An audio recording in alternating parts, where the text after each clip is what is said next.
बात से गुस्सा हो गया। नेता ने थोड़ा गुस्से से साधु की बात को बीच में काटते हुए कहा कि मैं आपसे कुछ कहना चाहता हूँ। साधु ने उसकी तरफ देखा और बोला, आप थोड़ी देर रुकिए, पहले मैं इनके सवाल का जवाब दे दूं, उसके बाद मैं आपसे बात करता हूँ। तब तक आप अगर चाहे तो आप बैठ सकते हैं। बस साधु का इतना कहने की ही देरी थी। नेता का चेहरा गुस्से से लाल हो गया और फिर उसने अपना सारा गुस्सा उस साधु पर निकाल दिया। अभी तक वह नेता बहुत तमीज से आप कह करके बात कर रहा था, लेकिन अब वह तू तड़ाक पर उतर आया। नेता ने उस साधु को कहा, तुझे पता भी है मैं कौन हूँ और तू किससे बात कर रहा है? साधु ने उसकी तरफ देखा और कहा, मुझे इससे कोई फर्क नहीं पड़ता है कि आप कौन हैं, लेकिन आप जो कोई भी है, अगर आप चाहते हैं कि मैं आपके सवाल का जवाब दूं या आपसे बात करूं तो आपको कुछ देर रुकना होगा। और साधु की यह कहते हैं नेता गुस्से से पागल हो गया और वही सबके सामने चीखने चिल्लाने लग गया। अब मैं तुझे तेरी असली औकात दिखाऊंगा। तूने मुझसे पंगा ले करके ठीक नहीं किया। तुझे पता भी है मैं तेरे बारे में क्या सोचता हूँ। साधु ने फिर से नेता की तरफ देखा और बड़े ही प्रेम से कहा कि मुझे इससे कोई फर्क नहीं पड़ता कि आप मेरे बारे में क्या सोचते हैं। आप जो चाहे वह मेरे बारे में सोच सकते हैं। फिर नेता ने उससे कहा कि तू चाहे सुनना चाहता है या नहीं, लेकिन मैं तुझे यही सब के सामने बताऊंगा कि मैं तेरे बारे में क्या सोचता हूँ।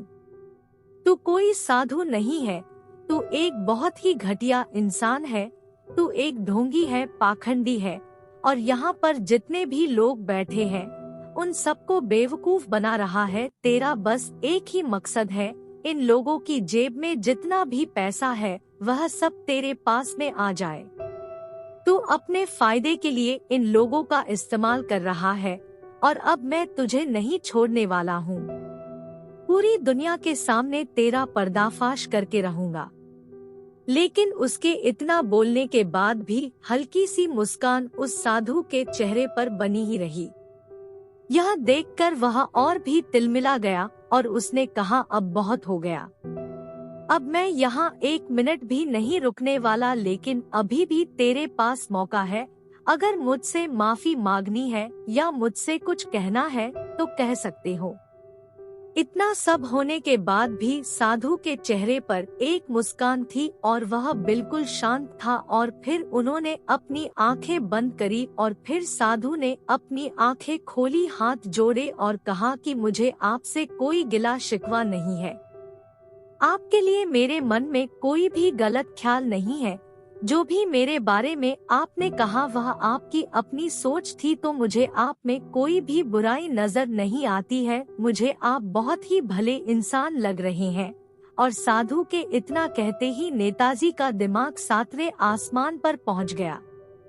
उसके चेहरे पर एक अजीब सी खुशी थी, क्योंकि उस साधु ने वही कहा जो बाकी सब लोग उस नेता को कहते हैं। और वह खुशी खुशी उस आश्रम से अपने घर की तरफ चला गया और जा करके अपने पिताजी के साथ में बैठ गया। उसके पिताजी ध्यान में थे। उन्होंने पूरी जिंदगी सिर्फ लोगों की सेवा करी और बदले में कुछ भी उम्मीद नहीं किया। तो थोड़ी देर बाद जब उन्होंने अपनी आंखें खोली और देखा अपने बेटे को अपने साथ बैठे हुए, तो उनके बेटे के चेहरे पर आज एक अजीब सी खुशी थी जो आज से पहले उन्होंने कभी नहीं देखी थी। फिर उसने एक एक करके सब कुछ बताया कि आज क्या हुआ, किस तरह से वह आश्रम गया और वहाँ पर क्या हुआ, उसने क्या कहा और साधु जी ने क्या कहा।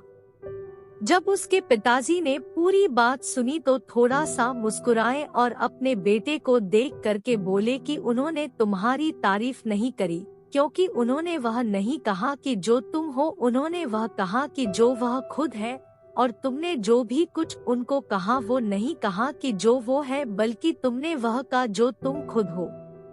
यही बात वेदों में भी कही गई है, यथा दृष्टि तथा सृष्टि। यह दुनिया तुम्हें वैसी नहीं दिखती जैसी यह दुनिया है, यह दुनिया वैसी दिखती है तुम्हें जैसे तुम खुद हो। जिसकी नजर जैसी है उसके लिए यह दुनिया वैसी ही है।